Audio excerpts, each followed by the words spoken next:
ಒಮ್ಮೆ ಬಂಡವಾಳ ಹಾಕಿದರೆ ಸಾಕು, ತಿಂಗಳು ಆದಾಯ ಗಳಿಸಬಹುದು. ಹೆಚ್ಚು ಶ್ರಮವಿಲ್ಲ. ತುಸು ಮುತುವರ್ಜಿ ವಹಿಸಿದರೆ ಸಾಕು, ಬಂಗಾರದಂತಹ ಬೆಳೆ ಬರಲಿದೆ ರೈತನ ಕೈಗೆ. ಹಾಗಾದ್ರೆ ಯಾವುದಪ್ಪ ಅಂತಹ ಕೃಷಿ ಅಂತೀರಾ? ಅದುವೇ ರೇಷ್ಮೆ ಕೃಷಿ.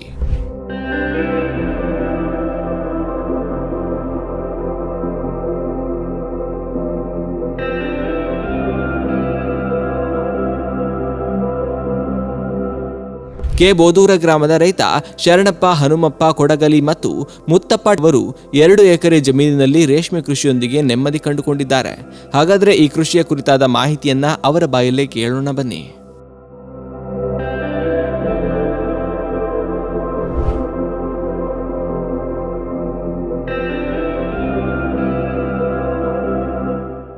ಸರ್, ರೇಷ್ಮೆ ಕೃಷಿ ಮಾಡಕ್ಕಂತ ಎಷ್ಟು ವರ್ಷ ಆಯ್ತು ನೀವು? ಸುಮಾರು 5-6 ವರ್ಷ ಆಯ್ತು ಸರ್ ಇದು ಮಾಡಕತ್ತಿ. ಏನು ಸರ್ ಮಾಡ್ಬೋದು, ಏನು ತೊಂದರೆ ಏನಿಲ್ಲ ಅದು. ಓಹ್ ಸರ್, ಈ ಭಾಗದಾಗ ನಿಮ್ಮ ಊರಲ್ಲಿ ಭಾಳ ಮಂದಿ ಇದನ್ನು ಮಾಡ್ತಾರೆ? ಸುಮಾರು ಜನ ಅದಾರೆ ಸರ್. ಸುಮಾರು ಜನ ಅದಾರೆ. ಎಷ್ಟು ಜನ ಅಂದಾಜು? 50 ಜನ ಇದ್ದಾರೆ ಸರ್. 50 ಜನ. ಎಷ್ಟು ವರ್ಷ ಆಯ್ತು ಸರ್ ಮಾಡಕ್ಕಂದು? ನಾವು ಮಾಡ್ಕೊಳ್ತಾ 5 ವರ್ಷ ಆಯಿತು. ನಿಮ್ಮ ಹೆಸರು ಸರ್? ಮುತ್ತಪ್ಪ. ಎಷ್ಟು ಎಕರೆ ಹಾಕಿದ್ರಿ ಸರ್? 2 ಎಕರೆ ಸರ್. 2 ಎಕರೆ. ಇದು ಯಾವ ಥರ ಇದನ್ನು ಮಾಡೋದು ಬೆಳೆ?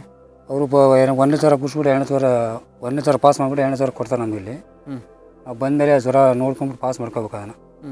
ಪಾಸ್ ಆದಮೇಲೆ ಮತ್ತೆ 2 ಜ್ವರಕ್ಕೆ 3 ದಿವಸ ಹೋಗುತ್ತೆ. 2 ಜ್ವರಕ್ಕೆ 3 ದಿವಸ ಹೋದ್ಮೇಲೆ ಮತ್ತೊಂದು 36 ತಾಸು ಬಿಡ್ಬೇಕು ಅದನ್ನು. ಬಿಟ್ಟು ಜ್ವರಕ್ಕೆ ಮತ್ತೆ ಪಾಸ್ ಮಾಡ್ಕೋಬೇಕು. ಪುಡಿ ಹೊಡೆದ್ಬಿಟ್ಟು ವಿಜೇತ ಅಂತ ವಿಜೇತ ಪುಡಿ ಬರ್ತಾರೆ ಸರ್. ಅದು ನೋಡಿ ಪಾಸ್ ಮಾಡ್ಕೊಂಬಿಟ್ಟು ಮತ್ತೊಂದು 3 ದಿವಸ ಮೇಯಿಸ್ಬೇಕು ಅದನ್ನು. 3 ದಿವಸ ಮೇಯ್ಸಾದ್ಮೇಲೆ ಮತ್ತು 4 ಜ್ವರಕ್ಕೆ ಹೋಗುತ್ತೆ ರೀ. 4 ಜ್ವರಕ್ಕೆ ಹೋದ್ಮೇಲೆ ಮತ್ತೊಂದು 4 ಜ್ವರ 2 ದಿವಸ ಹೋಗುತ್ತೆ ಸರ್. ಅದು 48 ತಾಸು ಬೇಕು ಪಾಸ್ ಆಗಬೇಕಾದ್ರೆ. 48 ತಾಸು ಬೇಕು.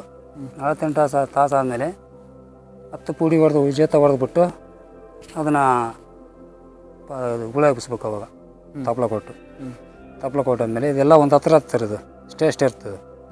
ಅದಾದಮೇಲೆ ಆಗ ಬೇರೆ ಕಡೆ ಶಿಫ್ಟ್ ಮಾಡ್ಕೊಂಡು ಹೋಗ್ಬೇಕು.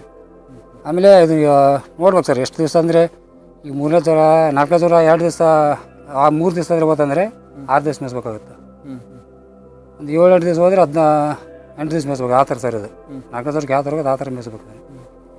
ಅದಾದಮೇಲೆ ಚಂದ್ರಿಕೆ ಅಂದರೆ ಹೇಳ್ತೀನಲ್ಲ, 4ನೇ ಜ್ವರ ಪಾಸ್ ಆದಮೇಲೆ 8 ದಿವಸ ಮೇಯಿಸ್ಬೇಕು, 9 ದಿವಸ. ಸರ್ ನೋಡಿ 10 ದಿವಸ ಮೇಯಿಸಿದೆ ಸರ್. ನಾನು 11 ದಿವಸ ಮೇಯಿಸಿದ್ದೀನಿ ಈ ಸಲ. ಯಾಕೆ? ಥಂಡಿ ಜಾಸ್ತಿ, ಚಳಿ ಜಾಸ್ತಿ ಆಗಿದೆ. ಚಳಿ ಜಾಸ್ತಿ 11 ದಿವಸ ಮೇಯ್ತು ಸರ್ ಅದು. 11 ದಿವಸ ಆದಮೇಲೆ 8-9 ದಿವಸಕ್ಕೆ ಚಂದ್ರಿಕೆ ಬಿಡಿಸ್ಬೇಕು ನಾನು. ಇಲ್ಲಾಂದ್ರೆ ಜಪ್ಪಿ ಆಗಿಬಿಡ್ತಾರೆ ಅದು ಸರ್, ಗಟ್ಟಿ ಆಗಲ್ಲ ಅದು. 11 ದಿವಸಕ್ಕೆ ಇದು ಮಾಡ್ಬೇಕಂಟ್ರಿ ನೀವು? 11 ದಿವಸ ಮಾರ್ಕೆಟ್ ಮಾಡ್ಬೇಕು ನಾನು. ಮಾರ್ಕೆಟ್ ಎಲ್ಲಿಗೆ? ರಾಮನಗರ ಸರ್. ರಾಮನಗರ ಕಳಿಸ್ತಾರೆ? ಹೌದು ಸರ್. ಇಲ್ಲಿದ್ದ ಅಲ್ಲಿಗೆ ಹೋದ ರಾಮನಗರ? ಹೌದು ಸರ್, ರಾಮನಗರ ಮಾಡೋಣ ಮಾರ್ಕೆಟ್ ಯಾವಾಗಲೂ. ಅಲ್ಲೇ ಒಳ್ಳೆ ಮಾರ್ಕೆಟ್ ಸರ್ ಅದು. ಎಸೆದಲ್ಲಿ 1 ನಂಬರ್ ಮಾರ್ಕೆಟ್ ಅಲ್ಲ ಅದು. ಹೌದಾ? ಹೌದು.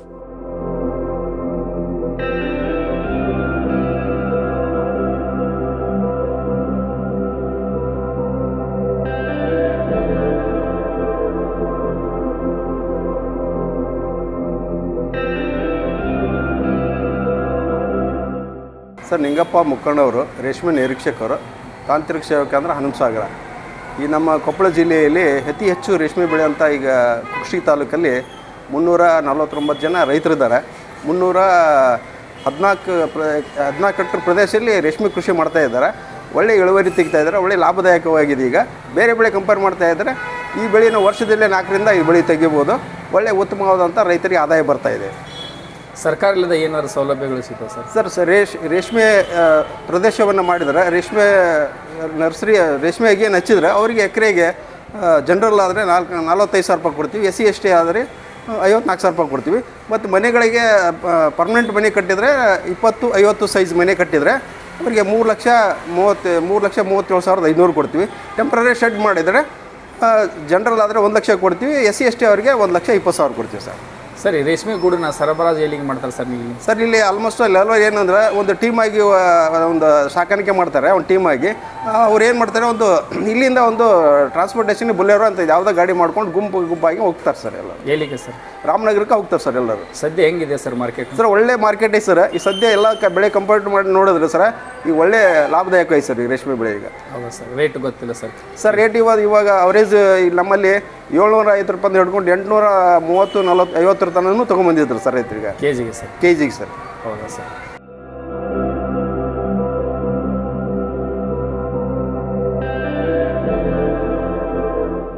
ಪ್ರಥಮವಾಗಿ ಆರಂಭ ಮಾಡೋರಿಗೆ ಫಸ್ಟ್ ಟೈಮ್ ಆರಂಭ ಮಾಡೋರಿಗೆ ಯಾವ ಥರ ಮಾಡಿರ್ಬೋದು ನೀವು?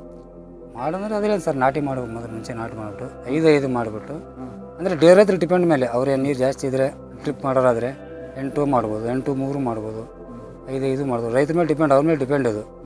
ಮಾಡಿ ನಾಟಿ ಮಾಡಿದ್ಮೇಲೆ 6 ತಿಂಗಳು ಬರ್ತದೆ. 6 ತಿಂಗಳು 6 ತಿಂಗಳು ಕಟಿಂಗ್ ಬರುತ್ತೆ. ಕಟಿಂಗ್ ಮಾಡಿಬಿಟ್ಟು ಆಮೇಲೆ ಮತ್ತೆ ಎಲ್ಲೋ ಚಾಕಿ, ಎಲ್ಲೋ ಕಾನಟ್ಟಿ ಒಳ್ಳೆ ಚಾಕಿ ಸರ್, ಅದು ಕಾಣಕ್ಕೆ ಒಳ್ಳೆ ಚಾಕಿ, ಅಲ್ಲಿ ಹೇಳ್ಬೋದು. ಅಲ್ಲಿ ಹೇಳಿದ್ರೆ ತರ್ಸ್ಕೊಂಡ್ಬಿಟ್ಟು ಯಾರು ಜೊತೆ ಇದ್ರೆ ಮಾಡ್ಬೋದು. ಒಬ್ಬರು ಅಂದರೆ ತಂದು ಕೊಡ್ತಾರೆ, ಅದನ್ನೆಲ್ಲ ಮಾಡ್ಬೋದು. ಯಾವುದೋ ಸುಣ್ಣ ಇಲ್ಲಿ ಇರುಬಿ ಏನಾರು ಹತ್ತಿದ್ರೆ ಸುಣ್ಣ ಹಾಕ್ಬೇಕು ಈ ಅಟ್ಟೆಗೆ.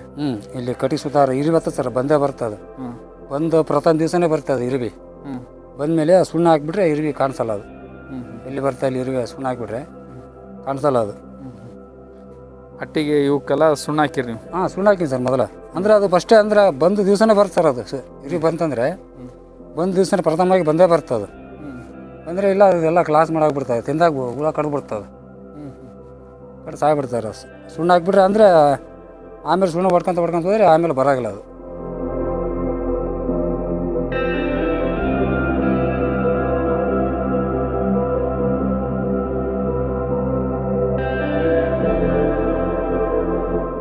ಎಷ್ಟು 2 ಎಕರೆ ಹಾಕಿರೇನು ರೀ? ಹ್ಞೂ ರೀ, 2 ಎಕರೆ. ಎಷ್ಟಾಗತ್ತೆ ರೀ ಬೆಳೆ ಈಗ? ಬೆಳೆ ಇದು 2 ಕ್ವಿಂಟಲ್ ಆಗ್ಬೋದು ರೀ. 2 ಕ್ವಿಂಟಲು. ಖರ್ಚು ಎಷ್ಟಾಗೈತೆ ರೀ? ಖರ್ಚು ಒಂದು 15,000 ಆಗೈತೆ ರೀ ಈಗ. 15,000 ಐತೇನು ರೀ?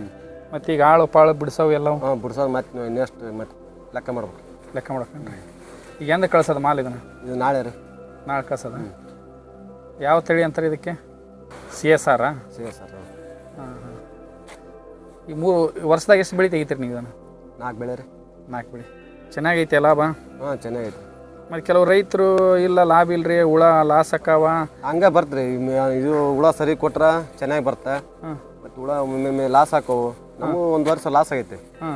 ಈಗ 2 ವರ್ಷ ಆಯ್ತು ಚೆನ್ನಾಗಿ ಬರ್ತದೆ ಬೆಳೆ. ಲಾಭನೂ ಐತಿ? ಲಾಭನೇ ಐತ್ರಿ.